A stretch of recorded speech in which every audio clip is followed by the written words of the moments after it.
Border Gavaskar trophy 2024-25 इस series का भारतीय फैंस हो या फिर ऑस्ट्रेलिया के फैंस सभी ने बहुत लंबे समय से इंतजार किया था। लेकिन ये सीरीज भारतीय टीम के पक्ष में नहीं गई और भारतीय टीम के लिए बहुत सी निराशा लेके आई, चाहे फिर वो भारतीय फैंस हो या फिर भारतीय क्रिकेटर्स। ऑस्ट्रेलिया ने इस सीरीज को 3-1 से अपने नाम किया, लेकिन ये सीरीज ऑस्ट्रेलिया के नाम जरूर रही, लेकिन इस सीरीज में इतनी कंट्रोवर्सी और इतना कुछ हुआ कि चाहे भारतीय फैंस हो या फिर ऑस्ट्रेलिया के फैंस सभी ने यहाँ पर जमकर एंजॉय किया है।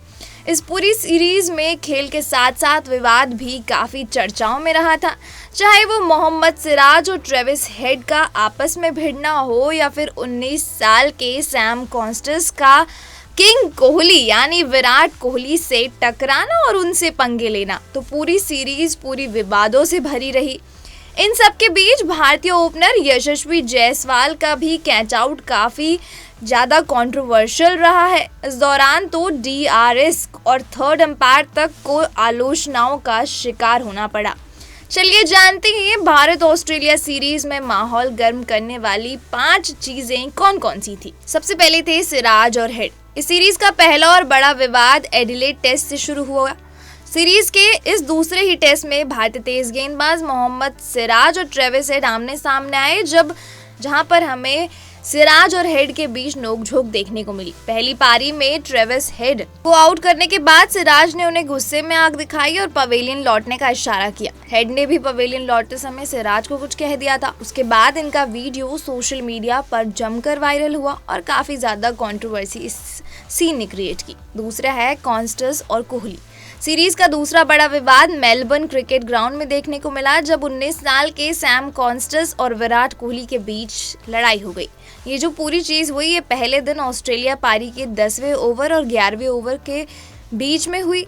तब ब्रेक के समय विराट कोहली ने पास से गुजरते समय कॉन्स्टेंस को कंधा मारा था। इस दौरान कॉन्स्टेंस को ये बिल्कुल भी पसंद नहीं आया और उन्होंने भी कुछ वहां पर कहा। उसके बाद विराट कोहली को 20% फाइन भी लगा था।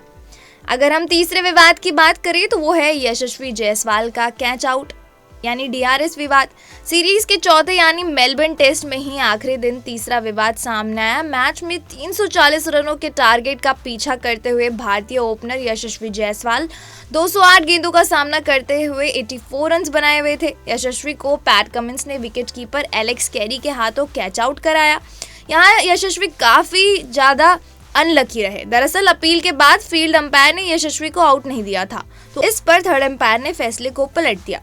तो रिप्ले में स्नीकोमीटर पर कोई स्पाइक नहीं दिखा था, लेकिन यहाँ पर डिफ्लेक्शन के आधार पर सकेत ने आउट करार दिया। अब सवाल यह है कि जब तीसरे अंपायर पूरी तरह से आश्वस्त नहीं थे तो ऑन फील्ड अंपायर के साथ जाना चाहिए था। तीसरे अंपायर के फैसले से सुनील गावस्कर काफी नाराज दिखे थे। फिर हम दूसरी बात करते हैं कंट्रोवर्सी की कॉन्स्टेंस और बुमराह के बीच। आखिरी यानी सिडनी टेस्ट के पहले दिन एक बवाल देखने को मिला। ये सीरीज का चौथा विवाद रहा, जिसमें सैम कॉन्स्टेंस और जसप्रीत बुमराह के बीच तनातनी देखने को मिली। कॉन्स्टेंस ऑस्ट्रेलिया पारी के तीसरे ओवर में बुमराह से भिड़ गए। उस ओवर में जब बुमराह 5वीं गेंद की तैयारी कर रहे थे तो अंपायर ने उन्हें रोक दिया क्योंकि उस्मान ख्वाजा को कुछ दिक्कत थी। उसके बाद बुमराह ने ख्वाजा को आउट कर इसका बदला ले लिया। लास्ट कंट्रोवर्सी है गावस्कर को किया नजरअंदाज। सीरीज खत्म होने और ऑस्ट्रेलिया के ट्रॉफी जीतने के बाद भी विवाद थमा नहीं। BGT जीतने के तुरंत बाद ही क्रिकेट ऑस्ट्रेलिया ने एक बड़े विवाद को जन्म दिया। उन्होंने विजेता कप्तान को ट्रॉफी सौंपने के लिए प्रेजेंटेशन सेरेमनी में अकेले एलन बॉर्डर को बुलाया, जबकि लेजेंड सुनील गावस्कर को नजरअंदाज किया। तो ये रही यहाँ पर बॉर्डर गावस्कर ट्रॉफी 2024-25 की 5 बड़ी कंट्रोवर्सीज। आपकी इस पर क्या राय है कमेंट सेक्शन में जरूर बताइएगा।